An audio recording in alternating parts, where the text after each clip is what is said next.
¿Cómo están? Muy buenas noches, bienvenidos al Consultorio MOA, yo soy Julio Luis García y hoy, como todos los martes y jueves, iniciamos la transmisión multiplataforma de Revista MOA a través de Facebook, a través de YouTube, a travez de Periscope y de revistamoa.com. Y hoy, como ya se los habíamos platicado y como se los habíamos prometido, vamos a hablar de un cuidado general integral de todo lo que tiene que ver con sus pulmones, pero además de los pulmones, de todo lo que tiene que ver en el tórax. Porque ahorita que estaba platicando con nuestro especialista, que ya estoy a punto de presentarles, hablábamos de que cuando pensamos en los pulmones, la mayoría de nosotros, el gran grueso de la población, pensaría que en el tórax pues únicamente están los pulmones y si bien nos va el corazón, pero no, hay mucho más cosas que conocer y para eso no podríamos tener mejor invitado que el doctor José Manuel Mira. Bienvenido. Muchísimas gracias, un placer estar aquí con todos ustedes. Qué gusto tenerte acá. Para los que escuchan recurrentemente el programa de radio de Marta, ya lo conocen porque es uno de los especialistas frecuentes y de los invitados recurrentes, pero es para nosotros nuevo aquí en Consultorio MOA. El doctor tiene más de 10 años de experiencia, es director del Instituto de Cirugía Torácica Mínimamente Invasiva del Hospital Ángeles de las Lomas, es coordinador de la Clínica de Cáncer de Pulmón del Centro Oncológico del Hospital Ángeles de las Lomas, es médico staff de cirugía de tórax del Centro Médico ABC, jefe de servicio de cirugía torácica de mínima invasión del Hospital Regional de Alta Especialidad José María Morelos y Pavón. Y bueno, ¿tienes cuántos años dedicado, estudiando, revisando y viendo pulmones, corazón, costillas y todo lo que implica el tórax? Pues sí, ciertamente, ya llevamos muchos años en esto. Desde que empecé la especialidad exclusiva de tórax, porque antes hice cirugía general, pero desde que empecé la especialidad como tal, pues son ya 17 años. 17 años llevas metido en los tórax. Solo de tórax, exactamente. Y un poco para la gente que no conoce tan a detalle, o para todos los que no conocemos tan a detalle, claro, todo lo que ve un médico con tus características, ¿cómo es? O sea, estudiaste medicina general, después de la prepa, ¿qué pasó? A los 18 años entré a la universidad, estudié mis 6 años de medicina, después hice los 4 años de cirugía general, posteriormente hice la especialidad en cirugía de tórax propiamente dicho. ¿Cuánto tiempo? 3 años en Madrid. O sea, vamos 13. Sí. Vamos 13 después de la prepa. Además, para todos los que estudiamos 4 años de licenciatura ya nos queríamos matar. Él lleva 13. Después de eso hice el fellow de alta especialidad en cirugía de tráquea y vía aérea en Boston. ¿Cuánto tiempo? Fueron 6 meses de tráquea y vía aérea. Y posteriormente ya me contrataron y me fui a trabajar ya como staff al Hospital Clínico de Barcelona. Ahí estuve 6 años y medio. Durante estos 6 años y medio todavía hice los cursos de posgrado en cirugía de mínima invasión, que fueron en Bérgamo, en Italia, en Marly-l'Annelong, que es uno de los mejores hospitales de París, y otro más en Boston, pero en el Brigham and Women's Hospital. Con eso pues ya acabamos la parte de la mínima invasión y eso es lo que venimos desarrollando pues desde hace ya 10 años prácticamente, 9, 10 años. ¿Por qué se requiere, por qué se necesita, o dirían los norteños, por qué se ocupa un médico especialista en tórax? Mira, el médico especialista en tórax somos una especialidad quirúrgica muy amplia. ¿Por qué muy amplia? Porque evidentemente dentro del tórax, como tú bien estabas comentando ahora, la mayoría de la gente cree que nada más tenemos pulmones y corazón. Y en efecto, pues son los órganos que mayor volumen ocupan en el tórax. Pero sin duda no son los únicos y tenemos órganos importantísimos. Como por ejemplo tenemos la tráquea, que sirve para respirar, el esófago, que sirve para comer, parte de la tiroides puede estar dentro del tórax. Por supuesto, las costillas se enferman, los músculos se enferman del tórax. El diafragma es un músculo potentísimo que es el más importante para nuestra respiración y está en el tórax. Y tenemos una gran cantidad de nervios, de arterias, de venas, etc. Las venas y las arterias más grandes del cuerpo están adentro del tórax, ¿sí? De tal manera que pues, nuestra especialidad es muy amplia, aunque si bien es verdad que yo diría que el 70-75% de toda la patología que nosotros tratamos es oncológica, pero hay un 25% muy importante de patología que nada tiene que ver con cáncer. Y es que evidentemente cuando pensamos en que el 70% es oncológica, sí, evidentemente pensamos en fumadores, sí, y pensamos en todos los problemas que tienen que ver o tienen que estar alrededor del tabaquismo. Sin ninguna duda. Sin ninguna duda, fíjate, vamos a enumerar muy rápidamente cuáles son las 3 causas de muerte en el planeta. Número 1, la gente se muere de enfermedades cardiovasculares. Número 2, enfermedades cerebrovasculares. Y número 3, tumores del tipo que sean. Si tú te fijas, corazón, enfermedades de la cabeza y cáncer, en las 3 está el tabaco metido. Por lo tanto, hoy por hoy, el tabaco es la causa número 1 de muerte prevenible en el planeta. Si el tabaco no existiera, esas 3 enfermedades disminuirían muchísimo. Y entrando ya en el área concreta del cáncer, esa tercera causa de muerte en el mundo, tenemos que el cáncer en la Tierra que más enfermos mata al final del año es el cáncer de pulmón. Si bien no es el más frecuente, porque el más frecuente, por ejemplo, en mujeres es la mama y el cervicuterino, y en hombres es el colon y la próstata. Pero son tumores que se llevan tratando muchísimos años, que hay planes de detección muy buenos, y esos enfermos hoy no se mueren, ¿sí? Pero el cáncer de pulmón, por desgracia, la inmensa mayoría se detecta en etapa tardía, y cuando nos llegan a nosotros, normalmente son enfermos a los que solo los puedes proveer de mejor y mayor calidad de vida, pero ya no los vas a curar. Cuando pensamos en las distintas enfermedades, porque, y otra vez retomando esta idea inicial con la que empezamos este consultorio, de que cuando pensamos en tórax, pensamos en pulmones y corazón, creemos que es de lo único que se enfermaría el tórax. Claro. Pueden ser muchas otras cosas más. ¿Cuál puede ser este abanico de enfermedades que puedes encontrar en el tórax? Claro. Vamos a quitar el pulmón y el corazón como tú dijiste, ¿no? Porque esas la gente las tiene muy identificadas. Pero ahora vámonos al resto de los órganos. Esófago. El cáncer de esófago es muy frecuente y muy letal. Patología benigna de esófago, como divertículos, acalacias, etc. Son comunes. Bastante comunes. Problemas, por ejemplo, de diafragma, hernias diafragmáticas, trauma por accidentes, etcétera, que rompen el diafragma, que se hacen hernias, que se vienen los intestinos hacia el tórax. Esa es otra patología. Problemas, por ejemplo, tan benignos como la sudoración excesiva o la gente que se pone roja de la cara incontrolablemente. Dices, ¿pero qué tiene que ver el sudor y qué tiene que ver el...? ¿Cuando hace ejercicio o en cualquier momento? En cualquier momento. Tú conocerás... Sí, ya de hipocondriaco. Es que cuando yo me subo a la caminadora me pongo muy rojo. Pero seguramente conoces gente que le suda en exceso las manos o que le suda las axilas terriblemente. Bueno, eso también lo tratamos nosotros. ¿Por qué? Porque los nervios que se encargan de la inervación y de la estimulación para que el sudor suceda están dentro del tórax. Entonces también tratamos eso. Tratamos problemas de tiroides, sin duda. Tratamos problemas de costillas. Tratamos malformaciones de tórax. Estos niños que nacen y que conforme pasan los años su tórax se les empieza a hundir o se les empieza a salir lo que la gente le llama el pecho hundido o salido, que le llaman pecho de paloma comúnmente. Esto también lo tratamos nosotros. De tal manera que si te das cuenta, tenemos una gama enorme de oferta terapéutica gigante. Oye, y bueno, algo que le encanta presumir a Marta, porque ya saben que aquí pues traemos especialistas verdaderamente reconocidos y verdaderamente fregones. ¿De qué operaste el rey Juan Carlos? ¿A dónde le encanta presumirlo a Marta? Es lo que siempre dice de ti. Cierto. Sí, Marta siempre lo presume y me encanta que me pregunte porque pues, es una gran anécdota, ¿no? Al rey Juan Carlos de España lo operamos el 8 de mayo del año 2010. Lo operamos de un nódulo que tenía en la parte superior del pulmón derecho que sospechábamos que era cáncer. ¿Por qué? Pues porque el rey ya tenía una edad. En aquel entonces ya pasaba de los 65 años y además es un gran fumador, de tal manera que tenía muchos factores de riesgo para que ese nódulo que le habíamos visto en los estudios sospecháramos que fuera cáncer. Finalmente lo pudimos operar y no fue cáncer. No, fue un tumor benigno y pues la prueba de ello es que el rey hoy emérito ahí anda, vivito y coleando. Así es. Va, entonces para que vean qué calidad de especialistas traemos Marta en el programa de radio y nosotros aquí en Consultorio MOA. Ahora, ahorita que nos contabas esto y antes de entrar al aire nos mostraba el doctor algunas fotos de las deformaciones en los huesos del tórax, en las costillas. Eso es. Que mucho más allá de lo estético, ¿no? O sea, que podría ser un hoyo o que podría ser decías esto del pecho paloma, como sí, de esta postura sacada hacia adelante.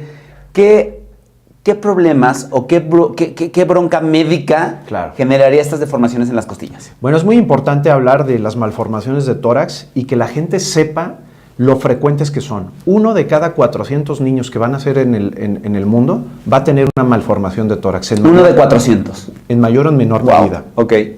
Entonces, la más frecuente es el pecho hundido. Mucha gente tiene el pecho hundido ligeramente y eso no le va a ocasionar ningún problema más que pues aquello de que su pecho no sea estético 100% lo que él quisiera.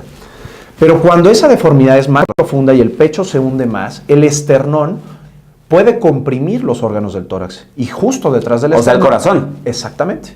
Justo detrás del esternón tenemos al corazón. Entonces, si el corazón está muy comprimido, puede sufrir deformaciones y sobre todo deformaciones de las válvulas cardíacas, de tal manera que podemos encontrar en estos pacientes valvulopatías cardíacas importantes que incluso pueden poner en peligro la vida del enfermo. También, si la deformidad es muy severa, podemos empezar a notar escoliosis, es decir, desviación de la columna. Podemos notar que uno de los dos pulmones puede crecer menos que el otro. Podemos notar que si el defecto es muy profundo, compresión del esófago y entonces problemas de mala alimentación o de desnutrición incluso. Cuando este problema es tan severo y nos llega a ocasionar problemas severos de columna, que los hemos llegado a ver en enfermos ya grandes, podemos incluso tener acortamiento de un miembro. Entonces es una cosa que la gente muchas veces, y no solo la gente en general, sino el gremio médico como tal, hay mucha desinformación al respecto, porque me ha tocado ver incluso de, oiga, pues es que yo lo llevé muchas veces con el pediatra, lo llevé muchas veces con el ortopedista y me dijeron que era normal. Que todo estaba bien. Exacto, porque muchas veces nuestros mismos colegas de otras especialidades no saben que esto lo podemos tratar y que tiene buena solución. Porque además, justo eso, uno pensaría que si ya traes una deformación en la caja torácica, sería complicado componerlo. Ciertamente, contra más grande es el enfermo, más difícil es. Entonces, por eso nosotros nos gusta decir, sobre todo dirigirnos a las mamás, que son las que bañan, las que visten a sus hijos, que si ellas notan que hay una deformidad en el tórax, que ven que su tórax no es normal, por favor, vayan y pidan una consulta, porque contra más chiquitos son, los cartílagos, los huesitos son más moldeables y los resultados... ¿Y se puede corregir a esa edad? Mucho más sencillo. ¿Desde qué edad puedes hacer cosas? Desde el más chiquito que tenemos operado, lo hemos operado a los 20 meses, pero podemos operar niños desde los 24, o sea, desde los 2 años, 3 años, 4 años. Lo ideal es operarlos en edad preescolar, es decir, menores de 6. Los mejores resultados son en menores de 6. Los que más nos llegan son en edad escolar, entre 6 y 15 años. Y también tenemos muchos enfermos adultos. ¿Ustedes cómo están de su salud torácica? ¿Cómo están? ¿Qué perciben sus pulmones? ¿Cómo respiran? ¿Cómo tienen el tórax? Todas las preguntas, todo lo que le quieran hoy preguntar al doctor está para ayudarnos, para contestar sus preguntas. Utilicen sus redes sociales y pongan el hashtag ConsultorioMOA. Estas malformaciones en los huesos del tórax, ¿se dan una vez después del nacimiento o pueden darse en el vientre en la formación del bebé? No, normalmente son ya después de nacidos. ¿Por qué? Porque el defecto de la malformación va a ser en la formación, en el crecimiento de las células de los cartílagos que unen las costillas al esternón. Entonces el niño recién nacido pues tiene unos cartílagos realmente muy pequeños, incapaces todavía de haber demostrado una malformación. Y será en los siguientes meses, años, después de nacido, que esos cartílagos crezcan y en vez de crecer derechitos, van a crecer torcidos. ¿Por qué pasa? Pues es una malformación congénita que está bien descrita, que el 15% de estos casos tienen un antecedente familiar, es decir, papá, hermano, primo, etcétera, quizás en menor grado, pero que sí sabemos que puede ser incluso hereditable, ¿no? ¿Hay algo que pueden hacer una mamá o una mujer que se va a embarazar para prevenirlo? ¿Alguien que está embarazada? Nada, no es prevenible. Nada. No es un rollo de ácido fólico, no es un rollo de nutrientes adecuados, no tiene nada que ver con eso. Nada, aunque tengan un familiar en primer grado, no sabemos si el niño que viene en camino lo va a tener o no. Ok, ¿cuáles serían las primeras señales? Decías que las mamás, que son las que bañan y son las que están en contacto con los niños. Claro. ¿Cuáles serían las primeras señales a las que deberían estar atentas? ¿Qué tendrían que estar observando? Sin ninguna duda que vean que el esternón tiene que ser plano, ¿sí? Porque me ha tocado ver... ¿El esternón es? El esternón es el hueso que tenemos, imagínense que es mi corbata, Ajá. y esta corbata debe de ser recta, ¿sí? Me ha tocado de que, no, bueno, es que yo nunca lo traje porque como el papá también lo tiene hundido, pensé que era de familia. No, no es normal. El esternón tiene que ser recto. Si tú ves que el esternón está hundido o que empieza a protruir, no es normal. Hay que llevar al niño a revisión. Y ojo, platicábamos también que tú no eres como un médico de primer contacto. Así es. No es que la gente vaya por la calle y diga, hay un médico especialista en tórax, voy a subir a ver qué me dice. Claro. Cuando una mamá, cuando un papá, cuando alguien vea alguna cosa rara, alguna formación rara en el tórax de un bebé o de un niño, tiene que ir con el pediatra, tiene que buscar a un médico especialista en tórax. ¿Cómo tiene que ser el proceso? Sin duda, el médico de primer contacto en el caso de los niños debe ser el pediatra. Siempre. Si el pediatra está bien informado, sabrá que es algo sin ninguna duda lo va a canalizar con nosotros muy rápidamente. Pero sucede, porque hay anécdotas que así lo demuestran, que hay mismos pediatras que les dicen, no, esto no es nada. Bueno, señora, si usted ve que el tórax está deformado, a pesar de que su pediatra busquen segunda opinión, busquen segunda opinión y contacten a un cirujano. Se lo está diciendo un doctor que es especialista en tórax que operó al rey Juan Carlos. Ahí nada más. No, ahí nada más para que ustedes sepan, y si el pediatra está diciendo, no, está bien, es normal, no hay problema, sí, tú desde ahorita les puedes decir que ninguna malformación en el tórax es normal. Efectivamente. Ahora, si te doy a escoger, ¿qué prefieres? ¿Tórax hundido o tórax salido? Mejor el salido. Sí. ¿Por qué? Porque el salido, aunque estéticamente puede ser más llamativo y quizás más escandaloso, pero no va a comprimir los órganos internos. ¿Qué es lo que sería peligroso en el otro caso? Que realmente es peligroso, ¿no? Entonces, dentro de los dos tipos de malformaciones, el hundido y el salido, es mucho más frecuente el hundido, ¿sí? Entonces, si tienen salido y el muchacho el defecto no es muy grave y no le causa un defecto, un problema psicológico muy severo, bueno, pues a lo mejor puede estar así, pero los hundidos se han de revisar todos por el problema que te digo que puede haber a los daños a los órganos internos. Y ahora, en este afán que tenemos en MOA de entender cómo funciona la vida, de entender cuáles son las diferencias médicas, ¿qué nos podrías explicar de cuál es la diferencia entre lo que ve un neumólogo y lo que ves tú? Bueno, el neumólogo es el especialista médico exclusivamente de los pulmones y de la vía aérea, ¿sí? Es decir, tráquea, bronquios y pulmones. Punto. No ve nada más. En cambio, y da tratamiento médico. En cambio, el cirujano de tórax, nosotros vemos los problemas médicos de los pulmones, pero además damos el tratamiento quirúrgico cuando es preciso. Y no solo a los pulmones, sino a todos los demás órganos que ya mencionamos hace un momento. O sea, tú eres el que mete las manos. Exactamente. Oye, y en este afán también de presumirte, porque nos da mucho gusto que estés acá, también decías, eres el único médico en México que opera con máquinas, robots. Así es. ¿Cómo es el rollo?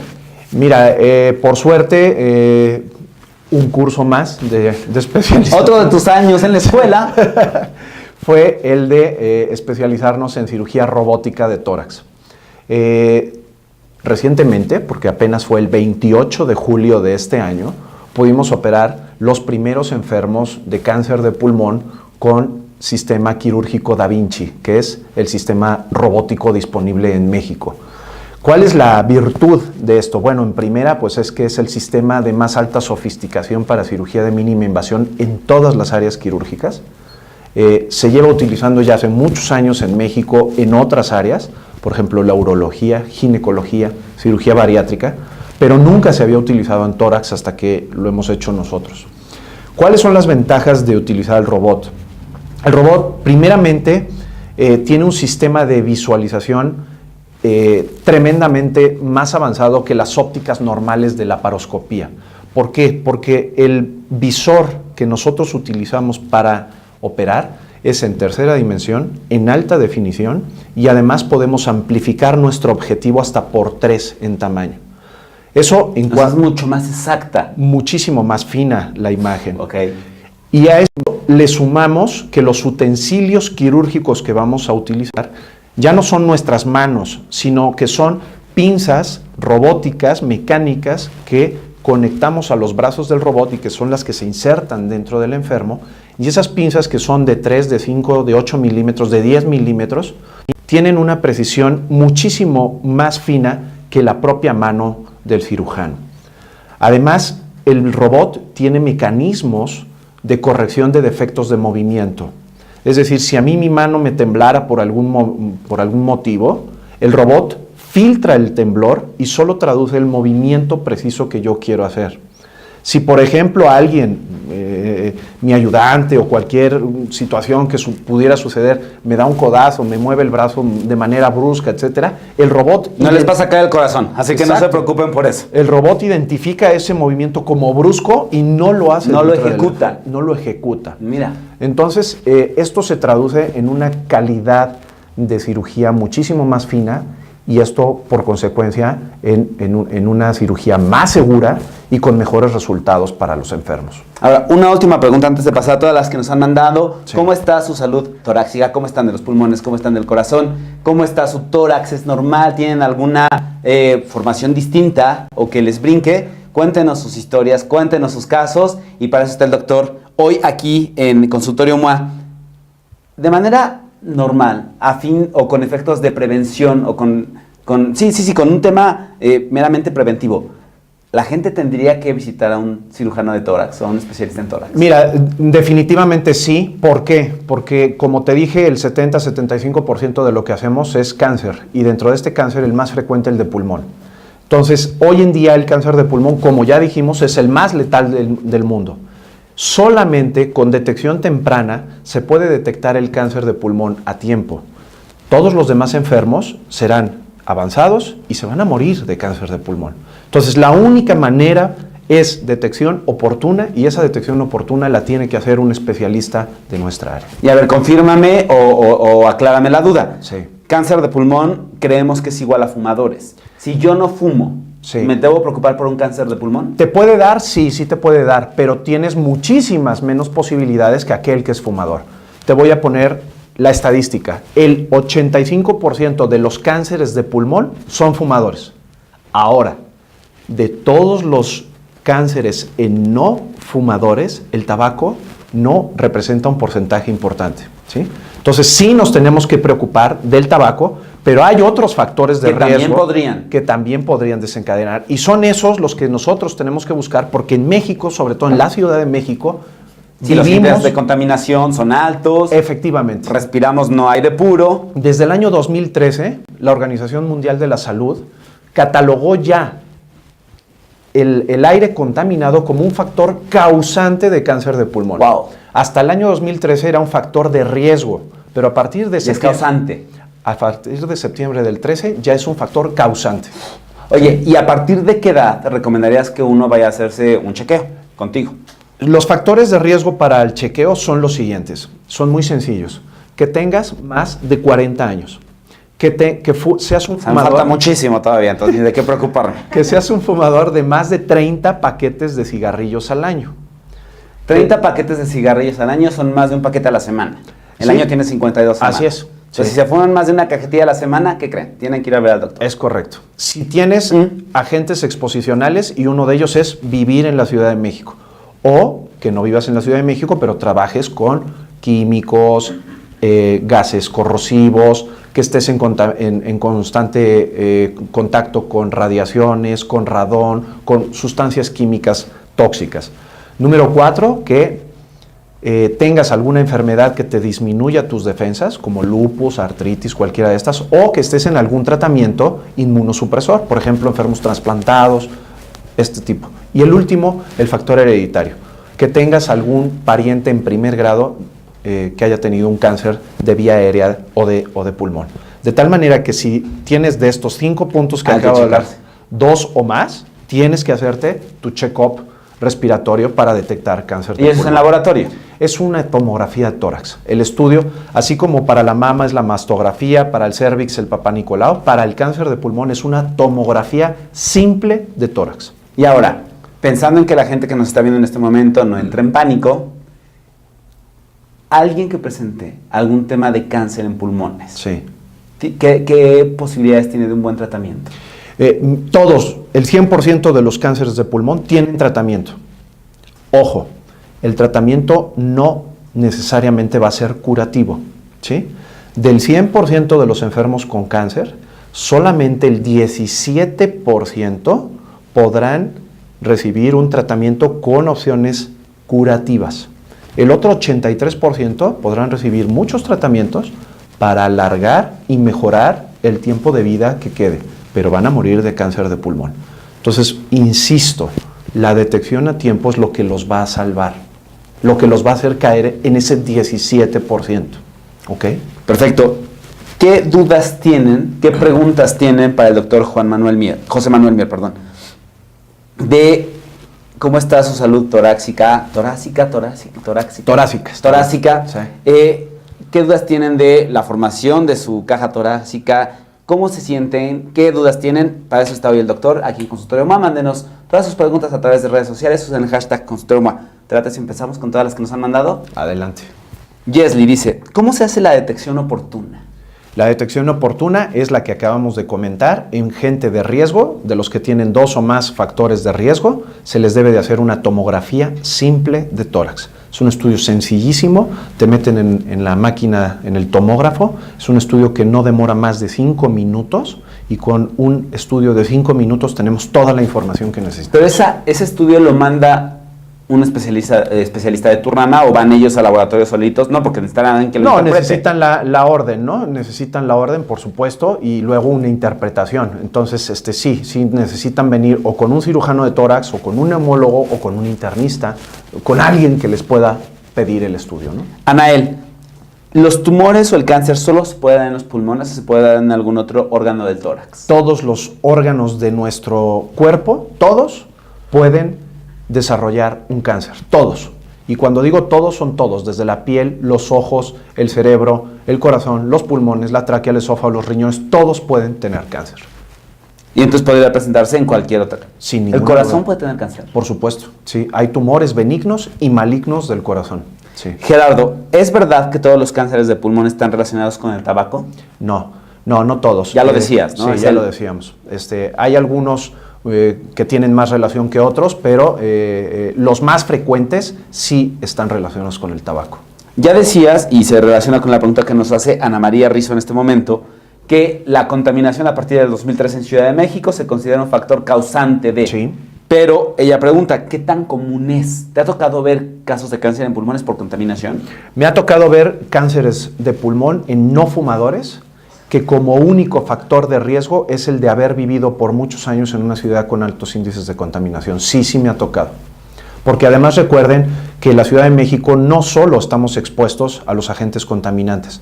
La Ciudad de México tiene un guardián, como le digo yo, que es el Popocatépetl, que constantemente está emitiendo fumarolas. Las fumarolas que salen del Popocatépetl tienen, entre otras cosas, trióxido de titanio, vapor de agua, tienen polvo de obsidiana, tienen asbesto, y todas estas sustancias son per se productoras de cáncer. Además, recuerden que el popo nos está haciendo daño. Puede hacer daño. Y recuerden también que todo el Valle de México está asentado sobre tierra volcánica, ¿sí?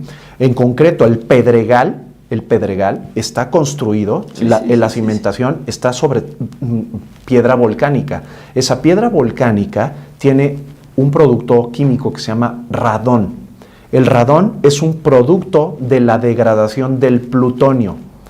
Y esta radiación la estamos recibiendo constantemente y es un factor más para desarrollar cáncer de pulmón. Entonces son muchas cosas las que hay en el Valle de México. O sea, tendríamos que andar toda la vida con tapabocas, con máscara de esta antigases. ¿Qué hay que hacer? Yo creo que no hay que o nos vamos todos de la ciudad. No hay que hacer una alarma social porque evidentemente no es la situación, no es el caso. Lo único es que hay que hacerse sus revisiones anuales. Yo siempre le digo a mis enfermos, tú llevas tu coche 2 veces al año a verificar y 1 vez a hacer el servicio. Como mínimo, 3 veces tu coche entra al año.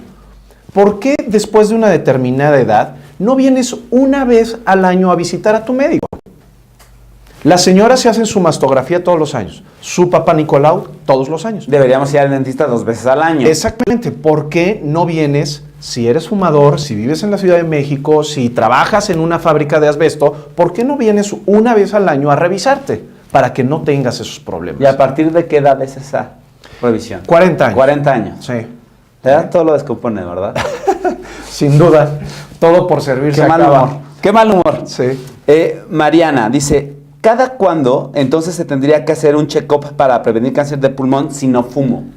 Si no fumas, pero tienes otros factores de riesgo. De estos 5 que decías. De estos que ya comentamos, agente exposicional, medicamentos o enfermedades que bajan las defensas, herencia o algún otro medicamento que te esté tratando. Si tienes alguno de esos, tienes que venir una vez al año, aunque no seas fumador, a hacerte tu tomografía de tórax. Oye, ¿y los fumadores pasivos? También se afectan, en menor grado que el fumador activo, sin duda, pero tú, para que te hagas una idea, cuando un fumador inhala el humo, se mete alrededor de 7,000 sustancias diferentes al cuerpo. De esas 7,000 sustancias, 70 de ellas son carcinogénicos reconocidos, es decir, productores de cáncer, 70. Eso es lo que el fumador se mete. Pero lo que exhala, ¿sí? Eso que exhala, de esas 70, en lo que se exhala quedan 40. De tal manera... O sea, nada más nos ahorra 30. Exactamente, de tal manera que el fumador pasivo puede estar expuesto a esas 40 sustancias que per se pueden ocasionar cáncer. Entonces también, si estamos cerca de personas que fuman, hay que estarlos checando. Por favor.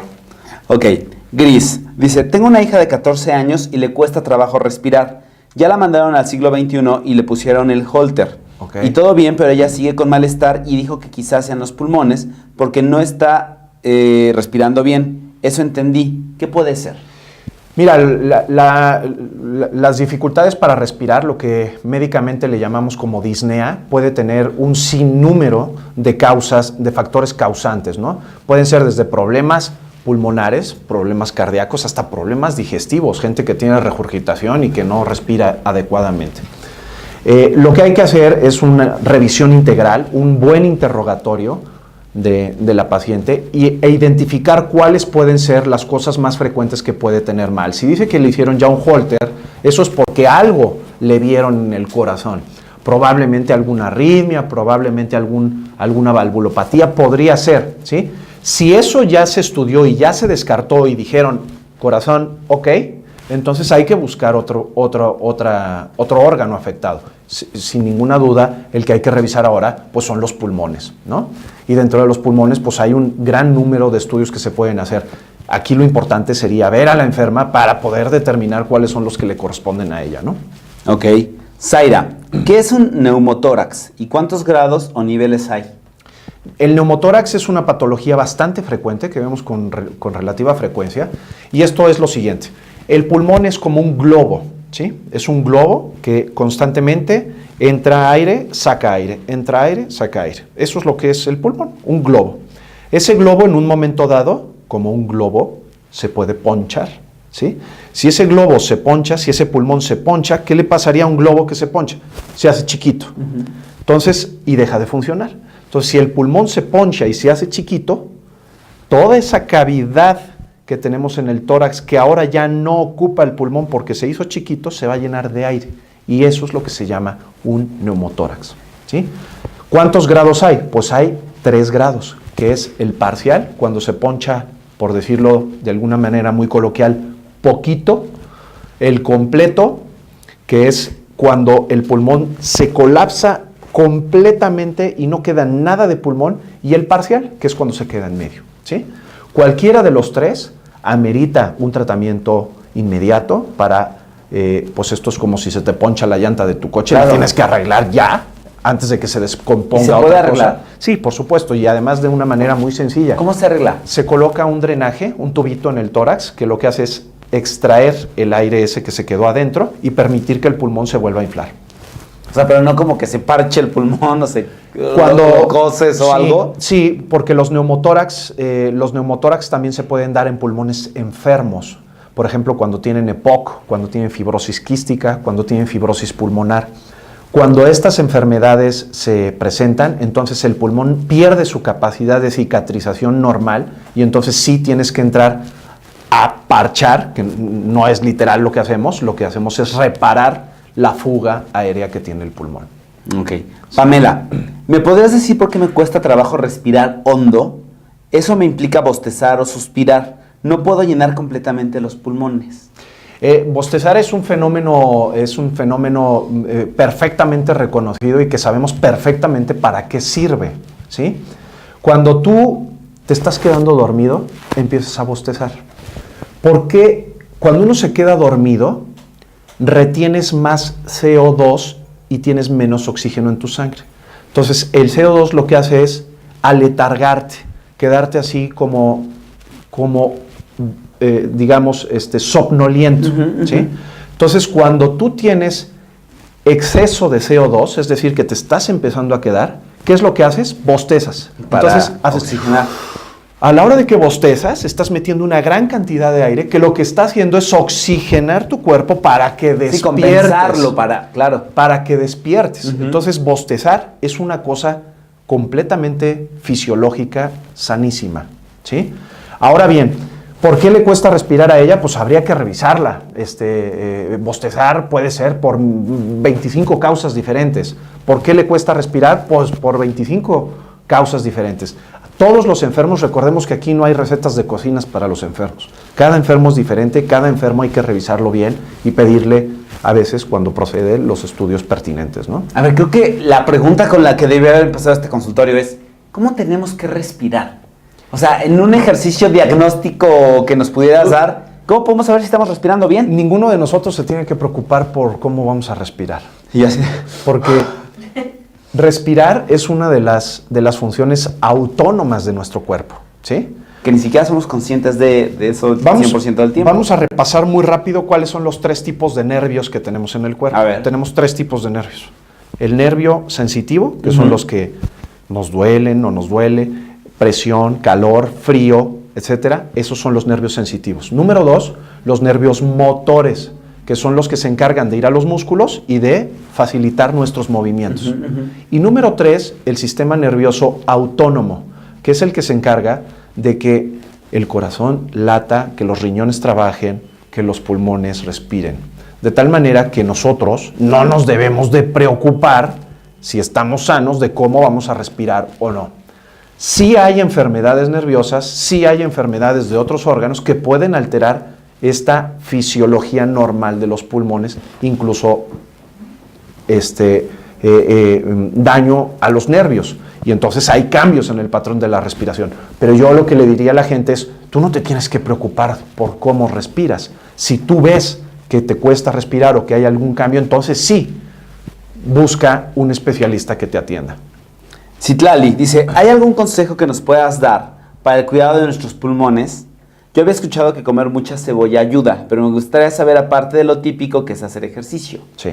Mira, lo mejor para tener unos pulmones sanos son 2 cosas. Número 1, mantenerlos activos.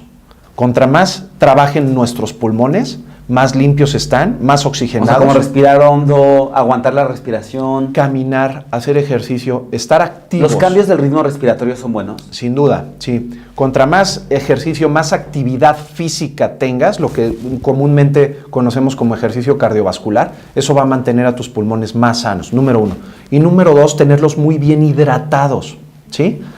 ¿Por qué? Como Naden y traguen agua. No, exacto, exacto.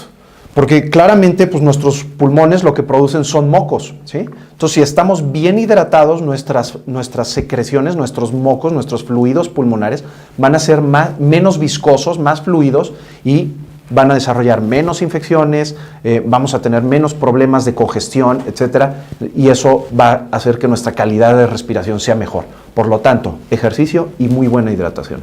A ver, ¿qué opinas, por ejemplo, de la gente que anda en bicicleta en una ciudad como la nuestra, de la gente que sale a correr a Reforma, sí, que dices, ok, sí, están haciendo ejercicio cardiovascular, pero están en medio del smog? Exactamente, es una paradoja recomendar ejercicio cuando sabes que van a respirar el aire de la Ciudad de México. Entonces, ¿qué es lo que yo les recomiendo a la gente cuando me hacen esta pregunta? Si quieres hacer ejercicio al aire libre, por favor, las horas del día más adecuadas no son ni las primeras horas de la mañana, sobre todo en invierno, cuando tenemos aquí la inversión térmica, ni el mediodía, que es cuando la emisión de fábricas, de vehículos, está a todo lo que da. Entonces, hay que escoger horarios diferentes. Lo más recomendable sería hacer ejercicio en áreas cubiertas, ¿sí? Gimnasios, correr en banda, hacer elíptica, bicicleta estática, todo eso, ¿sí? Por desgracia vivimos en una ciudad... Si no estamos en Vancouver, o sea, no... Exactamente. Y si quieres hacer al aire libre, pues ni hablar. Te vas a tener que ir al Desierto de los Leones, Sí, o sea, o a Viveros. ¿Bosque de Chapultepec ayuda? Al bosque de Chapultepec, sí ayuda, sí ayuda. Y Viveros también, o sea, a pesar de que estás ahí en medio de Avenida Universidad... Sí, pero respetando los horarios, porque el follaje de los árboles sí es un escudo muy potente para la contaminación. Entonces, sí hacerlo en áreas verdes, muy verdes, y en horarios que sepamos que no son los más altos de contaminación. Si vas a correr sobre periférico, no es buena idea. No es buena idea. La gente que anda aquí en Polanco, que anda en su bicicleta, que va a trabajar, etcétera, yo entiendo que pues es una buena forma de moverse, pero no la más recomendada para la salud de tus pulmones. ¿Sirven las máscaras estas? ¿Saben? ¿Sirven los tapabocas? ¿Sirven los cubrebocas? El tapabocas común y corriente no sirve el azulito. Para nada. No sirve para nada. Para nada. Hay mascarillas que con altos grados de filtración. Que ya son las blancas más duras. Las blancas duras, que esas sí sirven, y esas, pues, evidentemente serían muy recomendables. Lo que pasa es que no están tan disponibles, no son baratas, y además tú no puedes comprar una y decir, bueno, pues que me dure 6 meses. No. Es una vez y la tiras. Tienen una vida muy cortita, entonces no son tan accesibles. Laura, en ocasiones no puedo respirar y me cuesta trabajo inhalar. ¿Qué médico debería ver? Tienes que ver un neumólogo. Un neumólogo. Ok. Sí.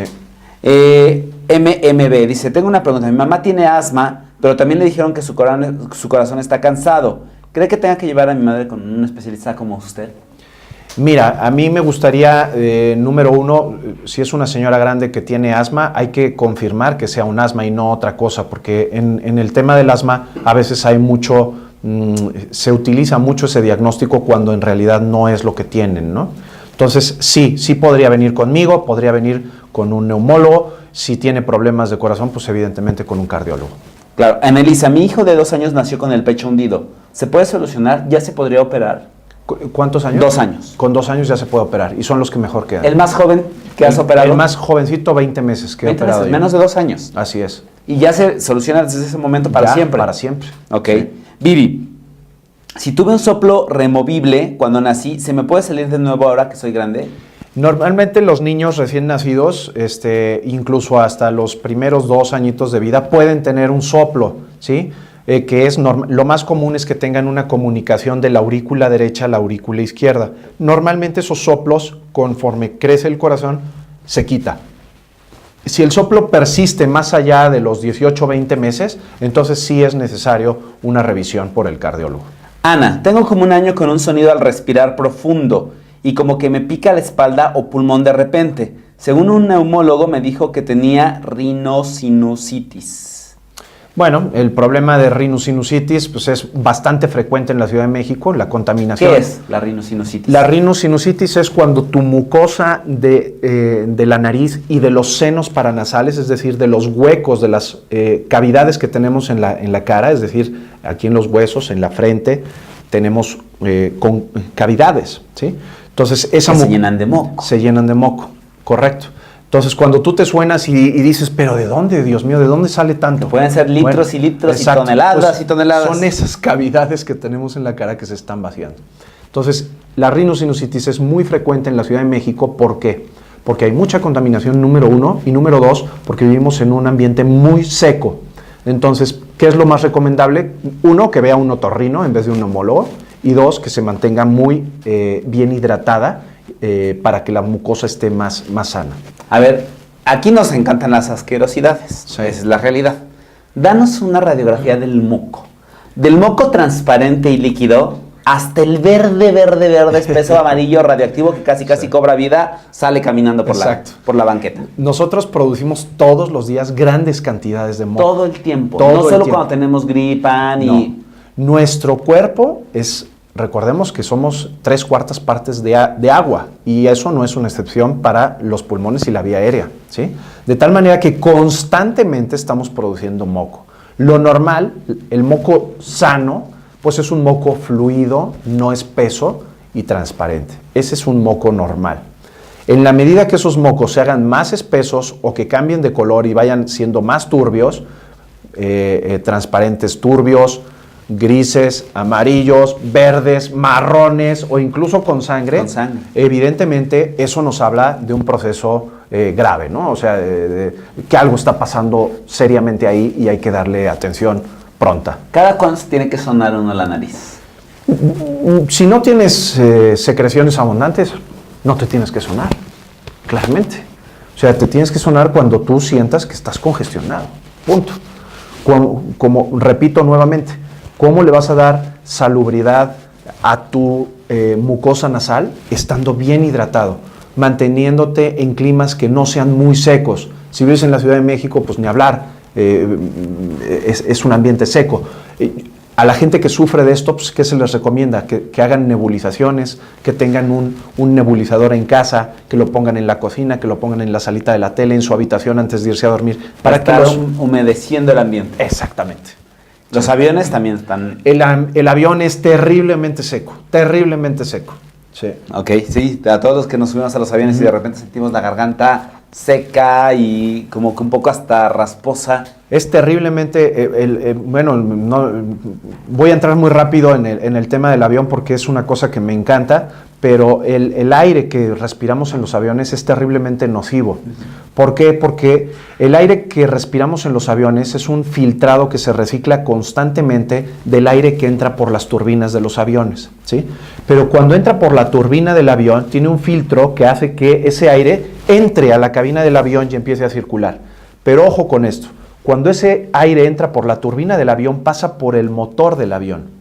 Es como por el escape. Entra por el escape y entonces nosotros vamos a tener, constantemente vamos a estar respirando los humos. Aire reciclado con partículas de aceite, y de combustible. Eso huele, tiene un olor muy particular el aire del avión. El aire del avión huele, ¿sí? De tal manera que no es un descubrimiento que esté haciendo yo.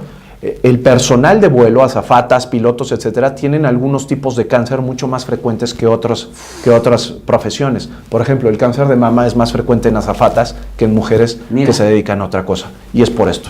Oye, ¿qué opinas de los bares de oxígeno? ¿Qué opinas del oxígeno medicinal de manera como lúdica, preventiva? ¿Sirve, no sirve? Mira, el oxígeno, evidentemente, respirar mayores cantidades de oxígeno de manera temporal no te va a afectar en nada, ¿sí? El problema es que el oxígeno también es adictivo, ¿sí? De hecho, cuando nosotros vemos, por ejemplo, enfermos con EPOC avanzado que les dejas oxígeno, después ya no se lo pueden quitar, no solo porque su enfermedad lo requiere, puede haber progresado incluso, sino porque el enfermo sí se hace muy dependiente del oxígeno. Entonces, yo realmente no le veo ningún chiste a oxigenar los bares. Ok. Sí. Leticia Sánchez dice: doctora, a mí me cuesta trabajo respirar. Tengo que bostezar para jalar el aire profundo. Me han dicho que es estrés o ansiedad. Me ha pasado en varias ocasiones y se me quita. ¿Estaré enferma de los pulmones? Bueno, sí, yo lo primero que le haría sería una muy buena revisión general antes de decirle que está estresada o ansiosa y mandarla a un psicólogo.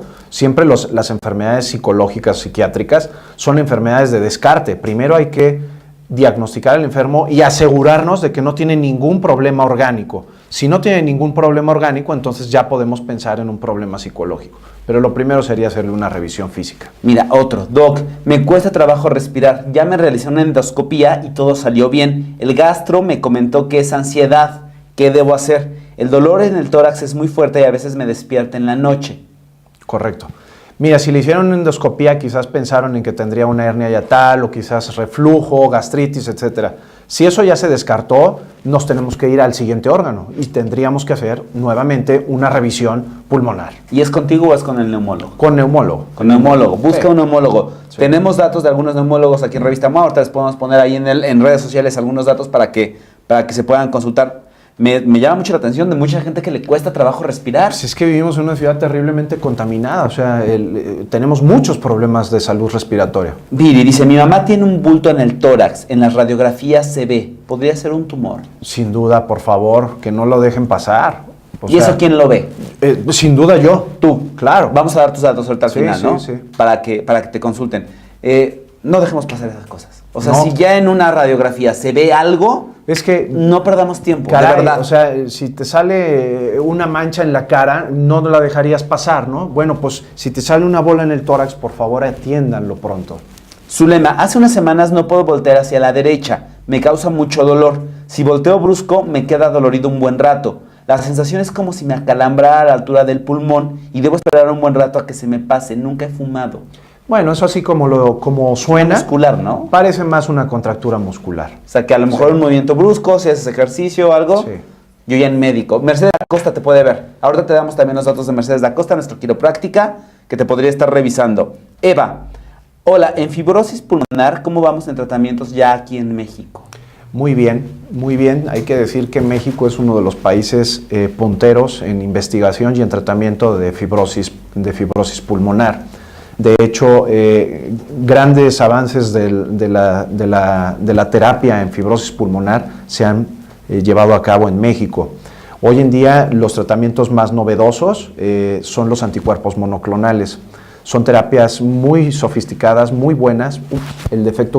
La desventaja que tienen es que son muy caras, pero evidentemente es una buena medicina la que se está haciendo en México. ¿Cuál es el problema? Que la fibrosis pulmonar no se cura, que los tratamientos, por muy buenos que sean, lo único que hacen es ralentizar la enfermedad, pero no los van a curar. El único tratamiento curativo para la fibrosis pulmonar es el trasplante de pulmón, que por desgracia en México en este momento no está activo el programa.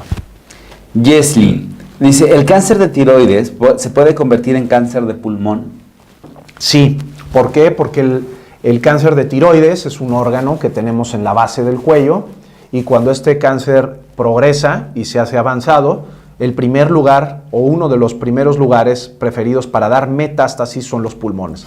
De tal manera que sí, efectivamente, el cáncer de tiroides puede metastatizar a pulmones. Luis Enrique Celestino, ¿qué tanto afecta el sobrepeso a los pulmones? Mucho. Esto es cuestión de lógica. Los pulmones están diseñados para pues un tamaño y si tú esa maquinaria que ya creció, llegó a una etapa adulta y los pulmones son del tamaño que son, evidentemente si durante esos próximos 30, 40 años tú engordas, tienen que trabajar mucho más. Y el desgaste va a ser mayor. Sin ninguna duda. Sobrepeso, Hernán Fraga. Ahí está, ahorita también les pasamos el dato. Ya saben que aquí tenemos doctores para lo que quieran y para lo que ocupen. De hecho, hay un síndrome bien conocido que se llama el síndrome de Pidwick, que son los enfermos, los obesos mórbidos, que su propio peso los asfixia. Pati Casillas, un pulmón que tenga el 60% de capacidad, ¿se puede llegar a recuperar para tener otra vez el 100%? Difícilmente, ¿no? Habría que ver cuál es la etiología, cuál es la causa de por qué se quedó en ese 60%. Si fuera por enfermedades de las que son degenerativas, difícilmente va a regresar al 100%, pero sí se pueden dar tratamientos para optimizar ese 60% y que dure mucho más tiempo de lo que podría durar. Carla, en un paciente de 70 años con carcinoma de pulmón declarado con metástasis a órganos, hacer una biopsia para saber qué tipo de células estamos hablando representa un riesgo de hacer mayor metástasis o algún daño colateral. No, yo más bien le diría yo me sentí médico. Ya leyendo esta pregunta me sentí médico. Yo más bien le diría que es fundamental hacer la biopsia, porque el cáncer de pulmón hay varios tipos y hasta que no tienes exactamente el tipo de cáncer que es, no le vas a poder dar el tratamiento más específico, claro. Pero entonces una biopsia en algún momento se puede convertir en un factor de riesgo. No. Para generar metástasis. No, hoy en día las biopsias se hacen todas por mínima invasión y son muy seguras. Tania dice, mi hija ya lleva 2 meses que se enferma muy fuerte. En un mes tiene 4 años, acaba de entrar al kinder. ¿Es normal que sus pulmones resientan esta nueva etapa y el contacto con los compañeros enfermos? Sí, los niños cuando entran al kinder normalmente se son enferman de todo, de mocos todo el tiempo. Entonces yo, si no es una cosa grave, lo único que le recomendaría es que haga su visita periódica con el pediatra y nada más. Lupita, ¿es normal una tos sin gripa y estar ronca por haber pegado un grito pero hace mes y medio y no recuperarme? No es normal. Además, Recuerden que el síntoma más frecuente de todas las enfermedades respiratorias es la tos, ¿sí? Y la ronquera, evidentemente, también nos habla de patología que puede ser del tórax e incluso a veces grave. Entonces, sin ninguna duda, tos persistente y afonía o disfonía persistente se ha de revisar. Guadalupe, me diagnosticaron asma en el INER hace 2 años. Tengo que llevar un tratamiento de por vida. Me mandaron Ceretide Discus por 6 meses. Después de los 6 meses solo lo utilizo cada que tengo dificultad para respirar. ¿Cada cuánto de tiempo debo ir a revisión? Mira, si la están tratando en el INER está bien tratada, sin ninguna duda. Yo creo que el neumólogo de ahí seguro que le habrá fechado sus próximas visitas, y yo considero que si está estable el asma, pues con una vez al año podría ser más que suficiente. Maribel, ¿la ozonoterapia es buena para el cáncer de pulmón? Mira, la ozonoterapia es una terapia de las que podemos englobar dentro de las terapias alternativas para el cáncer, ¿sí? Se está hablando mucho de ella en los últimos años, pero francamente no hay evidencia científica que sostenga que puede ser buena. Tampoco la hay para que digan que sea mala, ¿sí? De tal manera que si me dijeran, oye, a mí un enfermo que llegue ahorita y me diga, estoy haciendo ozonoterapia, ¿la puedo seguir haciendo? Yo le diría, sí, síguela haciendo, porque no hay evidencia ni para que sea bueno, pero tampoco para que sea malo. Ok. Mariana, cuando te dicen que tienes agua en los pulmones, ¿a qué se refieren? Normalmente es a lo que nosotros llamamos derrame pleural. El derrame pleural es el líquido que se acumula entre el pulmón y las costillas, es decir, entre la pleura que forra el pulmón y la pleura que forra las costillas. Si ese líquido se acumula, lo que pasa es que perdemos volumen pulmonar, y por lo tanto capacidad de entrada de aire. Efectivamente. Okay. La razón para un derrame pleural pues son muchísimas, desde una cosa infecciosa, desde un golpe, hasta enfermedades tumorales, por supuesto.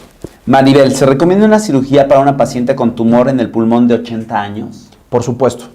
Si la enferma, a pesar de que tenga 80 años, está en buen estado general, se ha de operar. Ok, entonces no importa la edad, es un factor de riesgo. Tenemos enfermos operados hasta de 94 años con muy buenos resultados, siempre y cuando el enfermo se estudie bien y su estado general sea el apropiado. Y bueno, pues Salinas Reina dice, súper interesante, gracias por la información. Betina Gonza, excelente especialista, los felicito, muchas gracias. Muchas y Doc, gracias. ¿dónde te encuentran? ¿Cómo te puede consultar uno?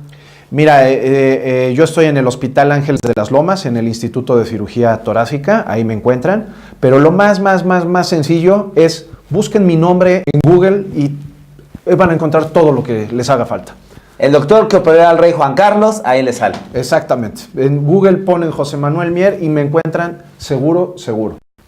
Doc, muchísimas gracias. Gracias por darnos esta lección rápida de 1 hora, de entender más nuestros pulmones y más todo lo que tenemos en el tórax y saber qué es lo que tendríamos que estar cuidando y a qué tendríamos que estar atentos. Me encantó el formato del programa, es un placer y estaré aquí siempre que ustedes lo deseen. Encantados de tenerte por acá. Sí. Organizamos pronto la próxima, ¿no? Ya Hay está. 1000 temas de los que tenemos que estar hablando. Seguro que sí. Y sabes que estaría increíble para la próxima organizar de las fotos que nos enseñaste. Ok. No, empezar a detectar cuáles son algunos casos de deformación en el tórax, Ok. cuáles pudieran ser las afectaciones sobre los órganos y cómo cambia la vida de un paciente que es operado. Sin porque además es una ninguna operación de mínima invasión, Sí. que de verdad el pronóstico es bastante bueno. Hoy en día la mínima invasión es la cirugía que se debe de hacer en el tórax. Nadie hoy concebiría que una apéndice o una vesícula se opere por una heridota en el Claro. abdomen. Bueno, pues esto es lo que hay que ofrecer en tórax. No se debe de abrir el tórax de manera agresiva. Tu página es drmier.com. Ahí encuentran correcto. toda la información. Así es. Muchas gracias, qué placer tenerte por acá. Gracias a ustedes. Oigan, y yo un aviso rapidísimo para todos los que ya saben y nos han estado preguntando. Este próximo 28 de octubre tenemos la MOA Masterclass con Marta de Baile y Eugenia de Baile en el formato de Mujeres que Inspiran. Es la primera vez que Marta y Eugenia dan una conferencia juntas y en el formato está increíble porque la primera hora estará Eugenia con su conferencia, después estará Marta en su conferencia y luego las dos van a estar frente a frente con ustedes respondiendo todas sus preguntas y diría Marta hablando de sus cosas. compartiendo inspiraciones, compartiendo experiencias, compartiendo reflexiones sobre el trabajo, la profesión, la vida, las cosas a las que uno se tiene que estar enfrentando. Y esas mujeres que inspiran, y es el próximo 28 de octubre en Espacio Virreyes. Toda la información está en revistamoa.com y en martadebaile.com. Tenemos hasta este viernes un precio especial de preventa. Si ustedes quieren apartar sus lugares, ya quedan muy pocos boletos. De verdad, si tienen oportunidad, nos encantaría verlas y verlos por ahí. Tenemos meses sin intereses, hay muchísimas facilidades para que nos acompañen. Así que métanse a revistamoa.com o a martadebaile.com